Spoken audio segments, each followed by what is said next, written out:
Chandrabhag academy. और आज हम कंटिन्यू करेंगे क्लास 10 का unit 2 lesson number 4 an epitome of courage. हमने अभी तक देखा है कि किस तरह से डॉक्टर हॉकिंस, स्टीफन हॉकिंस है ना, एक सदी के बहुत बड़े साइंटिस्ट या वैज्ञानिक जाने जाते हैं, उनकी जीवनी हम देख रहे थे। किस तरह से उन्होंने जीवन में संघर्ष किया और संघर्ष के बावजूद किस तरह से उन्होंने हार नहीं मानी और वो आगे बढ़ते रहे, और किस तरह से वो इस सदी के कुछ एक महान वैज्ञानिकों में से एक, बल्कि इस सदी के सबसे महान वैज्ञानिक वो बने। ठीक है, तो चलिए फिर आज हम चलते हैं आगे का भाग देखते हैं। हम जा रहे हैं पेज नंबर 64 पर, है ना, और 64 में हम देखेंगे पहले पैराग्राफ को हम रिपीट करेंगे, उसके आगे फिर हम चलेंगे। In spite of being considered Einstein's equal in intelligence, Dr. Hawking is a very humble man. और भले ही उनको आइंस्टाइन के बराबरी का दर्जा दिया गया था, उनको आइंस्टाइन के दर्जे का वैज्ञानिक माना गया था, अपने व्यवहार में वो बहुत ही साधारण आदमी हमेशा से ही रहे। A simple down-to-earth man, he has authored many books dealing with his awesome ideas, keeping a layman in mind. और एक बहुत ही आम आदमी की तरह वो रहे, और इसीलिए जब उन्होंने पुस्तकें लिखी तो वो पुस्तकें उन्होंने सामान्य मानवी, सर्वसामान्य आदमी, आम आदमी को ध्यान में रखते हुए लिखी कि वो भी इस विज्ञान के उस भाग को समझ सके, उसको जान सके और उसका मजा ले सके। His writing is full of wit and humor. और उनके लेखन शैली का एक वैशिष्ट्य यह है कि वो बहुत ही क्या हम कहते हैं, विद्वत्तापूर्ण तो है ही, पर साथ में बहुत ही विनोदी भी उनको हम कह सकते हैं। His style is so lucid that non-scientists can also understand him. और उनकी जो लेखन की शैली है वो इतनी साधारण है, साधारण नहीं कह सकते उसके हम, इतनी सरल है ना। साधारण मतलब बहुत ही कम दर्जे का हो सकता है, पर उनकी लेखन की शैली इतनी सरल है कि एक आम आदमी भी उनके वैज्ञानिक जो सुझाव उन्होंने दिए हैं, फिर जिस तरह से विज्ञान को उन्होंने समझाया है, वो समझ में आ जाता है। His book, A Brief History of Time, is one of the best-selling books of our time. और उनकी लिखी गई एक किताब है, A Brief History of Time, वो हमारे जमाने की एक बहुत ज्यादा बेची जाने वाली एक किताब है। On being asked how he feels about having the dreadful ALS, Dr. Hawking, the quintessence of optimism, and hope, says, not very different from the rest. और जब भी उनको पूछा जाता है कि ALS, ये जो बीमारी उनको हुई है, ये जो एक बहुत ही अनोखे किस्म की बीमारी उनको हुई है, उसके बारे में उनका क्या कहना है, तो वो जो उनकी खासियत है ऑप्टिमिज्म, सकारात्मकता। वो एक सकारात्मक रूप से उसका जवाब देते हैं कि वो कहते हैं कि बहुत ज्यादा अलग मैं महसूस नहीं करता बहुत सारे लोगों से, है ना, जो आम आदमी है उनसे मैं ज्यादा अलग महसूस नहीं करता, और उनसे ज्यादा कुछ अलग करने की कोशिश भी नहीं करता। I try and lead as normal a life as possible. और मैं जितनी हो सके उतनी सर्वसामान्य जीवन जीने की चेष्टा करता हूँ, प्रयत्न करता हूँ। And not think about my condition or regret the things it prevents me from doing. और मैं ज्यादा इस बारे में नहीं सोचता कि इस बीमारी की वजह से मैं क्या नहीं कर पाता, इस पर ज्यादा मैं दिमाग नहीं खपाता, बल्कि सर्वसामान्य लोगों के जैसे ही मैं जीवन व्यतीत करना चाहता हूँ और करता भी हूँ। Which are not many. मैं बहुत ज्यादा चीजें नहीं कर पाता, ऐसा मैं नहीं सोचता, क्योंकि वो बहुत सारी चीजें नहीं है, बहुत कम चीजें हैं जो मैं नहीं कर सकता, और उसके बारे में मैं सोचना भी नहीं चाहता और ना ही मैं सोचता हूँ। Dr. Hawking firmly believes that in the next millennium, science will discover the core secrets of the universe. और डॉक्टर हॉकिंग मानते हैं कि आने वाले कुछ समय में विज्ञान तो बहुत सारे रहस्यों का पता लगाएगा, बहुत सारी चीजें खोजकर निकालेगा। इस विश्व के बारे में, उसके उत्पत्ति के बारे में बहुत सारी चीजें उजागर कर सकता है ये विज्ञान। It's history and may be even predict it's ultimate device. और ये भी जान सकता है कि किस तरह से इतिहास में ये सृष्टि उत्पन्न हुई थी, और हो सकता है उस सृष्टि के अंत के बारे में भी कोई भविष्यवाणी हो, ऐसा वो कहते हैं। Like Dr. Hawking, there are many people who display exemplary courage in their lives. और डॉक्टर हॉकिंग की तरह ही बहुत सारे लोग हैं जो अपने जीवन में एक बहुत ही क्या कहते हैं, धैर्य के साथ अपना जीवन गुजार रहे हैं। Let us salute all those people, brave people. और चलिए उन सारे लोगों को जो भी इस तरह का धैर्य रखते हैं, उन सारे लोगों को हम प्रणाम करते हैं। Who, in spite of being disabled, strive to do their best. और लेखक और क्या है कि इन सारे लोगों को हम प्रणाम करते हैं, और वो लोग हैं, ये सारे वो लोग हैं जो खामियों के बावजूद, उनके शारीरिक कमियों के बावजूद अपना सबसे अच्छा देने का प्रयास वो करते हैं और देते रहते हैं। तो ऐसे लोगों को हमें जरूर नमन करना चाहिए, उनको उनके आगे हमने हमारा शीश झुकाना चाहिए और उनको नमन करना चाहिए। ठीक है, तो आशा करता हूं यहाँ पर we have finished the lesson here and I hope that you must have understood the lesson. ठीक है, तो अगर कोई भी इसके बारे में आपको कोई भी डाउट हो, अगर डाउट पूछना हो तो कमेंट बॉक्स में जरूर आप लिखकर उनसे डाल सकते हो। हम जब भी उसको पढ़ेंगे तो डाउट सॉल्व करने की जरूर कोशिश कर सकते हैं। ओके, तो चलिए फिर आगे हम बढ़ते हैं इस वर्कशॉप के साथ। ओके, अभी ये जो लेसन है उसका जो वर्कशॉप है उसके बारे में हमें कुछ प्रश्न उत्तर हमको करने हैं, है ना। इसमें पहला है मैच द फॉलोइंग। पहला जो है वो है मैच द फॉलोइंग। अभी इसमें ग्रुप ए में कुछ नाम दिए हैं। एक तो है गैलीलियो का नाम, दूसरा है डॉक्टर स्टीफन हॉकिंग का नाम, बाद में तीसरा दिया है ब्लैक होल्स, और चौथा है स्टीफन हॉकिंग्स फेवरेट सब्जेक्ट्स, है ना। ये चार चीजें दी गई है, और इधर मतलब ये 1, 2, 3 और 4, है ना। और इधर दिया गया है A, B, C और D। तो यहां पर हमें इस प्रश्न के उत्तर लिखने हैं। चलो तो देखते हैं, है ना। ये है 1, ये 2, ये है 3 और ये है 4। इस तरह से हम इसके उत्तर लिखेंगे। तो पहला है गैलीलियो। गैलीलियो के बारे में क्या कहा जाता है? The greatest scientist 300 years before Hawking, है ना। डॉक्टर हॉकिंग के जन्म के 300 साल पहले जो एक बहुत जाने माने वैज्ञानिक हो चुके हैं वो है गैलीलियो गैलीली, है ना। तो वो ऑप्शन है डी। तो पहले का आंसर हो गया डी। दूसरा है Stephen Hawking. Stephen Hawking the greatest scientist of this century, है ना। आंसर है इसका सी, द ग्रेटेस्ट, इस सदी के जाने माने वैज्ञानिक। Black holes. ब्लैक होल्स क्या है? This is the concept which helped Stephen to get his PhD. PhD के लिए उन्होंने जो विषय चुना था वो था ब्लैक होल्स, है ना। और आखिर में है स्टीफन्स फेवरेट सब्जेक्ट्स। उनके फेवरेट सब्जेक्ट कौन से थे? म्यूजिक एंड मैथमेटिक्स, है ना। तो वो है बी। ठीक है, समझ में आ गया।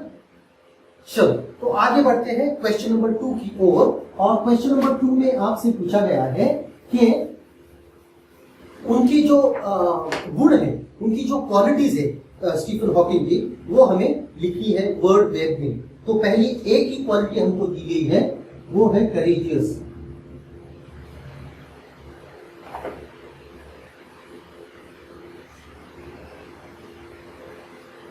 ये एक क्वालिटी हमको दी गई है।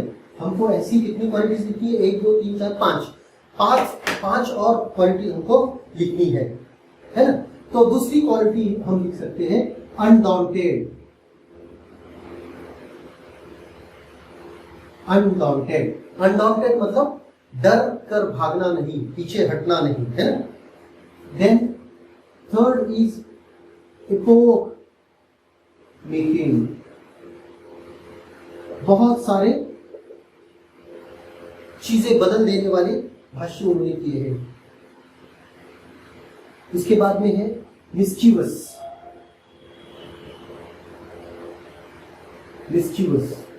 और पांचवी क्वालिटी है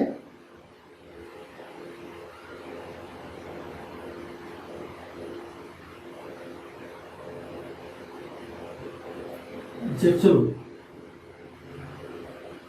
ह्यूमरस, है ना, बहुत विनोदी शैली भी है उनकी लेखन की। तो इस तरीके से हमने ये शब्द जान लिए हैं। चलो आगे बढ़ते हैं,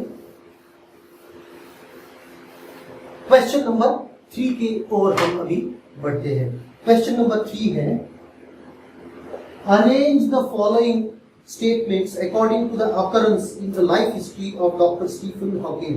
स्टीफन हॉकिंग के जीवन में जिस तरीके से ये वाकये या फिर वो घटनाएं हुई है उसके क्रम में हमें वो लिखनी है। और हमें दी गई है एक आठ हमको ऐसे इंसिडेंट्स या 8 घटनाएं हमको दी गई है, उनको हमें एक क्रम में लिखना है। तो चलिए इनको एक क्रम देते हैं, 1 2 3 4 5 6 7 और 8, है ना। तो ये सारे 8 सेंटेंस को हमको एक क्रम में लगाना है। तो कौन सा सेंटेंस पहले आएगा, कौन सा बाद में आएगा, वो हम देखते हैं। सबसे पहले तो उनका जन्म, है ना। तो कोई भी उसमें हमको कठिनाई नहीं होनी चाहिए कि सबसे पहले तो उनके जन्म के बारे में लिखा है, और वो है सेंटेंस डी। वो क्या कहता है sentence D? Stephen was born on 8th of January 1942, है जी। तो वो है सेंटेंस डी। सेंटेंस डी है पहला उनके पहली घटना उनके जीवन की, है ना। उसके बाद में आता है एट द एज ऑफ 17, मतलब पहली बार जब उनको इस चीज का पता चला कि उनके शरीर में कोई गड़बड़ी है, तो ये हम दूसरे इसमें लिख सकते हैं, और वो सेंटेंस का लेटर है ए, सेंटेंस ए, है ना। उसके बाद में तीसरा सेंटेंस आएगा, स्टीफन अब वो जब डॉक्टर के पास जाते हैं, जब उनको ऐसा लगता है कि कोई गड़बड़ी है, तो वो डॉक्टर के पास जाते हैं, और जब वो डॉक्टर के पास जाते हैं तब वो डॉक्टर उन्हें बताते हैं कि उनको ALS नाम की बीमारी है, और वो सेंटेंस है जी, जो तीसरे नंबर पर है ना।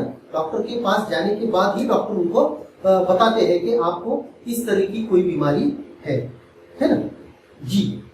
चौथा जो सेंटेंस है वो आएगा, the disease worked its way into Stephen's body and left him disabled। तो ये आएगा ई, है ना।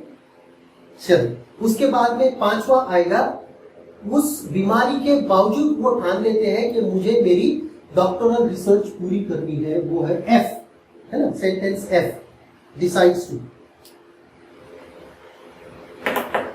चलो पांचवा, फिर देखते हैं छठा सेंटेंस में सर, दो confined to a wheelchair he worked on a computer and expressed his thoughts। ये है सेंटेंस एच, ठीक है। उसके बाद में आएगा सातवां और आठवां, अभी 2 बाकी है। तो सातवां sentence, he became a fellow of Royal Society and a member of US National Academy of Science। वो सेंटेंस नंबर बी है। और आखिर में अभी इसमें देखने की भी जरूरत नहीं है, ए आ गया, बी आ गया, सी नहीं आया, डी आया, ई एफ जी एच आ गया, मतलब सी ही आएगा, C. He believe that in next millennium, उनकी जो सोच है कि अगले दशक में, आने वाले दशक में विज्ञान क्या कर सकता है, उसके बारे में वो बताते हैं। तो ये सारी चीजें हमने लगा दी है सीक्वेंस में, ठीक है, समझ में आ गया। तो चलिए चलते हैं अगले प्रश्न के लिए।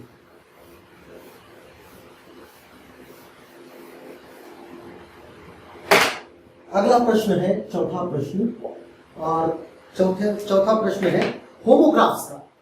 A pair of words that are spelled and pronounced the same but have different meanings in different contexts।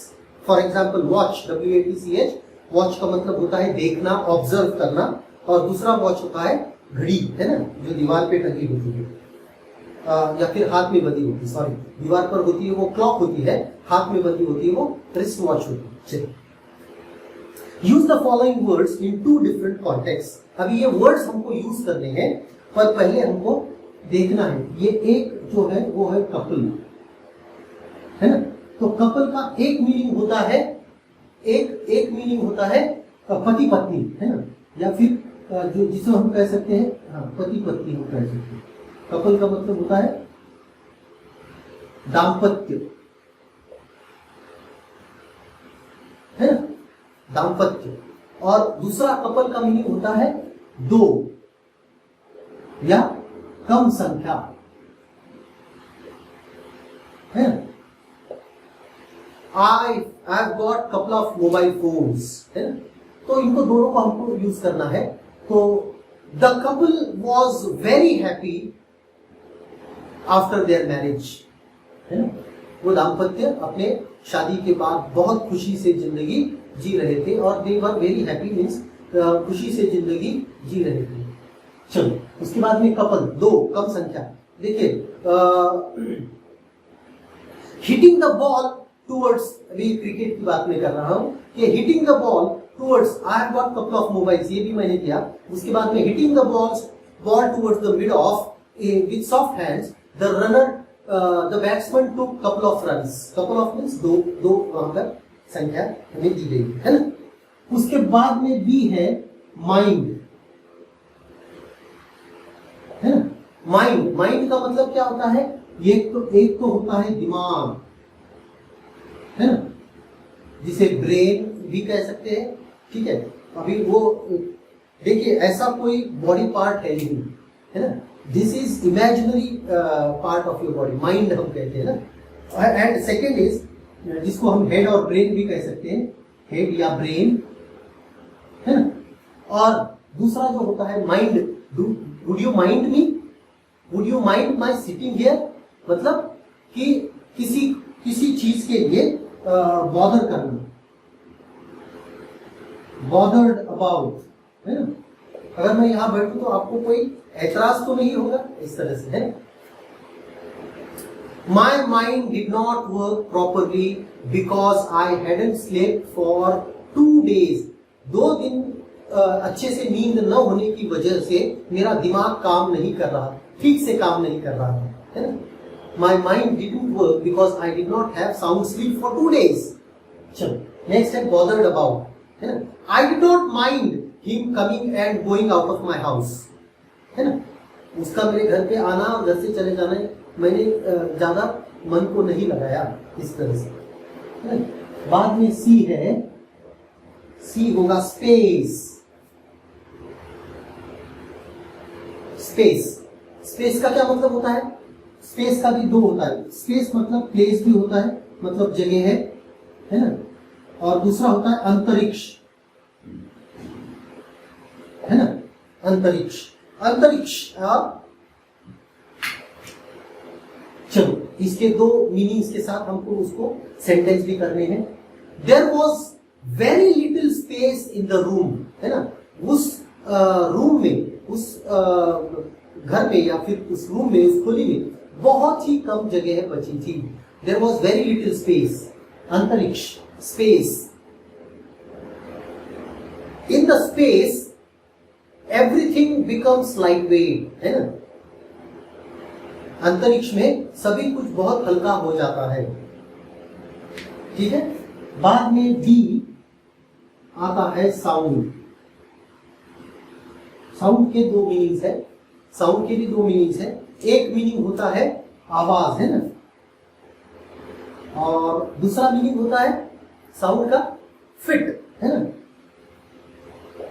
Fit मतलब तंदुरुस्त। देखिए, साउंड माइंड इन साउंड बॉडी, मतलब अगर आपका तन तंदुरुस्त है तो मन भी तंदुरुस्त है ना। आपका तन तंदुरुस्त है तो आपका दिमाग, मतलब अगर आप तंदुरुस्त रहोगे शारीरिक रूप से तो ही दिमाग में अच्छे विचार आएंगे। Sound mind in a sound body, है ना। ये दूसरे इसका हुआ। पहले इसका, there was lot of sound on the road, है ना। ठीक, लेफ्ट, और आखिरी जो है शब्द वो है लेफ्ट, ठीक है।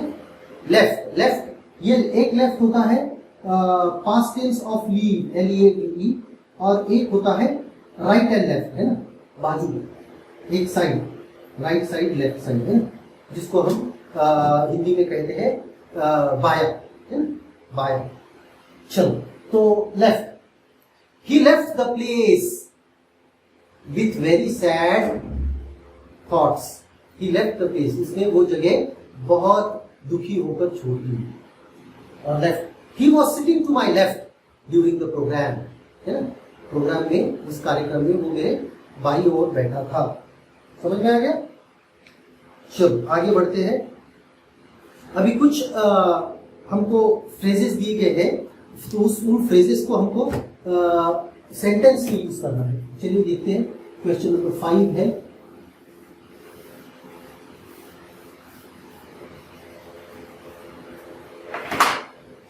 क्वेश्चन नंबर 5 है ना। पहला है work of fate.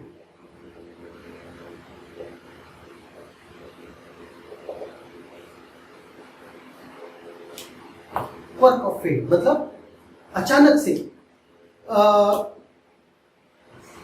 he won the lottery and became a millionaire by quirk of fate, है नहीं? अचानक से लॉटरी लगने की वजह से वो अचानक से ही करोड़पति बन गया। He became a millionaire after winning the lottery by quirk of fate. Quirk of fate, है ना? Sure. Next, confined to. We were all confined to our houses during lockdown. Lockdown की वजह से हम सारे लोग अपने घर में कैद थे या घर में बंद हो गए, है ना। चलो आगे देखते हैं। Exaggeration, he often exaggerates while he narrates something. He has a habit of exaggerating while narrating a story, है ना। An epitome of, है ना, इसमें कुछ भी यूज करते थे। My father is an epitome of hard work, है ना। मेरे पिताजी क्या कहते हैं, हार्ड वर्क का परिमाण है वो, मतलब वो हार्ड वर्क के लिए जाने जाते हैं, उनकी पहचान हार्ड वर्क है। और millennium, the world has progressed a lot in last 200 years as compared to the earlier millennium, है ना। मतलब पिछले 1000 सालों में जो कुछ नहीं हुआ वो आखिरी के 200 सालों में हो चुका है ना। चलो आगे बढ़ते हैं। Expand the given themes. अभी इसको हमको आपको ही करना है, क्योंकि इसको तो हम, if you fall ill during your final exams make use of this appropriate first step what to do support help, है ना। अगर आपके परीक्षा के वक्त अगर आप बीमार होते हो तो क्या कर सकोगे या फिर क्या करोगे, इसके बारे में हमको बताना है। तो देखिए शुरुआत तो फर्स्ट स्टेप क्या होगी कि पहले तो हमको first step will be we go to a doctor, है ना। डॉक्टर के पास जाकर हम बीमारी का इलाज करा लेंगे, डॉक्टर से दवाइयाँ वगैरह लेंगे, जल्दी से हो सके तो स्वस्थ होने की कोशिश करके अपनी परीक्षा हम दे पाएंगे। इस तरह से आपको ये करना होगा। Then question number 7, what happened to you, you happen to meet a successful person who is disabled. किसी विकलांग बड़े विकलांग आदमी से आपकी मुलाकात होती है, तो उसके मुलाकात में आप इसकी किस तरह से इंटरव्यू लेंगे या फिर किस तरह से उसकी पूछताछ करेंगे, ये डायलॉग्स हमको लिखने हैं। Hello sir, welcome, it's very nice to see you. तो वो कहेंगे ठीक है, I am also very please to see you, I am like this like that. तो फिर आप सवाल पूछना शुरू कर देंगे। तो पहला सवाल क्या पूछेंगे आप, sir in spite of your disabilities you have achieved so much, how could you do this, है ना। तो पहला सवाल तो वही पूछते हैं कि भाई आप विकलांग होने के बावजूद आपने इतना कुछ किया है, तो ये कैसे संभव हुआ, है ना। फिर उसके बाद में फिर वो जवाब देंगे, तो जो भी जवाब आपको सूझे कि yes I always dreamed of becoming something something, ऐसा कुछ कहा जाता है ना। तो उसके बाद में सवाल आप पूछ सकते हो, पर आपको क्या क्या परेशानियां आई, क्या क्या कठिनाइयों का सामना आपको करना पड़ा, ये भी एक सवाल हो सकता है। 3 सवाल हो चुके हैं। चौथा सवाल हो सकता है, इस सारे दौर में, इस सारे यात्रा में आपको किसने मदद की, किन किन लोगों ने आपकी मदद की और किन किन लोगों का सहारा आपको मिला। फिर बाद में वो ऐसी क्या चीज है जिसको आप जिसने आपको ये सब करने के लिए प्रेरित किया। 5 सवाल हो गए। और 6वां सवाल, what was it that motivated you to achieve this, who are the people who have been of tremendous help to you in this journey of yours, in your journey और जर्नी ऑफ योर्स, कुछ भी हम use कर सकते। तो इस तरह से हमको कुछ सवाल फ्रेम करने होंगे, है ना। और आखिरी तो नहीं कहूंगा, पर एक 8वां सवाल है। 8वां सवाल है लैंग्वेज स्टडी का। लैंग्वेज स्टडी में हमको देखना है लैंग्वेज स्टडी, है ना। तो उसमें complete the following word chain of adjectives. पहले तो एडजेक्टिव की वर्ड चेन हमको कंप्लीट करनी है। तो दिया हुआ शब्द है क्रूएल, CRUEL, क्रूएल। एल से खत्म होता है, तो एल से ही शुरू करना है। लाफेबल, है ना, हास्यास्पद, एडजेक्टिव। BLE, ई खत्म होता है ई पर, तो ई से भी हमको एक एडजेक्टिव ही यूज करना है। तो मैंने यूज किया है एग्जैक्ट। एग्जैक्ट मतलब हूबहू, है ना, एग्जैक्ट, EXACT। टी आया है तो transparent, again this is an adjective. Transparent मतलब पारदर्शी। और आखिर में है, क्योंकि आखिर टी पर ही खत्म हुआ है, तो और एक वर्ड हमको टी से ही चाहिए जो एडजेक्टिव है, तो हमने लिया है वर्ड ट्रांसल्यूसेंट, है ना। चलिए आगे बढ़ते हैं। Complete the following word chain of nouns. अभी नाउन लेना है हमको सब।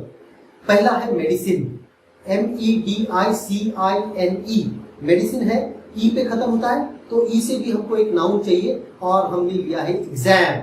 हम एग्जामिनेशन भी ले सकते थे, पर मैंने छोटा सा रखा एग्जाम, EXAM, है ना, एग्जाम। उसके बाद में मैंने लिया है मैनरिज्म्स और मैनर्स, है ना, मैनर, MANNER, मैनर्स। उसके बाद में मैंने लिया है रैम्प। रैम्प मतलब क्या होता है, वो जो चढ़ने उतरने की सीढ़ियों के बजाय जो बगैर सीढ़ी का जो स्टेयर होता है, स्टेयर नहीं कह सकते उसको रैम्प ही कहते हैं। और आखिर में लिया है power. Power is a noun. Complete the word chain of verbs. अभी वर्ब्स करना है, उसमें पहला शब्द है ग्रो, GROW, है ना, ग्रो। तो ग्रो का W आखिर में आया तो आएगा work, WORK। Work is again a verb. बाद में के आया तो के से हम लेंगे KNOW, नो भी है एक verb, KNOW, again verb. Again W का वर्ड हमको लिखना है, और वो वर्ड आएगा फिर वॉन्डर, WANDER, वॉन्डर मतलब घूमते घूमते टहलते टहलते कहीं चले जाना। और REST, टू टेक रेस्ट, है ना, रेस्ट वर्ब। चलो, complete the following word chain anyway. और आखिर में है कि कोई भी शब्द करो पर वो पूरी करो वर्ड चेन। वर्ड चेन का क्या मतलब होता है कि जिस वर्ड से, जिस अक्षर से वो पहला वर्ड खत्म होता है, उसी के आखिरी अक्षर से हमको दूसरा वर्ड शुरू करना होता है। और इस तरह से हमको जितने शब्द पूछे गए हैं वो पूरे करने होंगे। तो दूसरा जो आखिरी वाला सवाल है वो शब्द है physics. Physics, PHYSICS। S is same, है ना, SAME। E energy, ENERGY।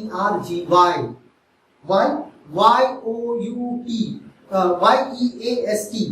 East. और आखिर में है TOUGH, tough, rough and tough, है। चलो, तो दूसरा सवाल है लैंग्वेज स्टडी का। उसमें हमको कहा गया है convert the following to exclamatory sentences of the same meaning. Exclamatory में करना है, पर मीनिंग हमको चेंज नहीं करने हैं, है ना। तो पहला जो है वो दिया है doctor Hawking is a very humble man. तो उसको हमको एक्सक्लेमेटरी करना है, तो क्या करेंगे हम, what a humble man doctor Hawking is, और what a humble man is doctor Hawking, है ना। वहां पर एक्सक्लेमेटरी साइन आएगा। He was very clumsy, what a clumsy he was. He was very simple and intelligent. How simple and intelligent he was. Courage is truly wonderful thing. What a wonderful thing courage is. Okay. चलिए, और आखिरी question हमारा है convert the following to interrogative. इसको हमको questions करना है। The prognosis was bad. Wasn't the prognosis bad? The prognosis was bad. Stephen decided to continue his research. Didn't Stephen decide to continue his research? There are many people who display exemplary courage. Correct? Didn't there aren't there, sorry, didn't नहीं, aren't आएगा क्योंकि aren't there many people who display exemplary courage? Question mark. Or his mind would soar up into space like light. Wouldn't his mind soar up in space like a light? Like light? तो इस तरह से हमने ये lesson खत्म कर दिया है। आशा करता हूँ ये लेसन आपको समझ में आया होगा, है? समझ में अगर आया है, वीडियो आपको पसंद आया हो तो लाइक जरूर कीजिएगा और अपने फ्रेंड्स के साथ, दोस्तों को शेयर करना मत भूलिएगा। ओके? और इसी तरह से और ज्यादा और अनेक विषयों के वीडियोस पाने के लिए पवन वाघ एकेडमी को सब्सक्राइब जरूर कीजिएगा, भूलना नहीं। और सब्सक्राइब करने के बाद बेल आइकन जरूर दबाइएगा so that you get the notifications, ताकि आपको नोटिफिकेशंस मिल सके। ठीक है? तो पर यहाँ पर हम रुकते हैं। अगले वीडियो में हम कोई और चैप्टर देखेंगे। धन्यवाद, थैंक यू।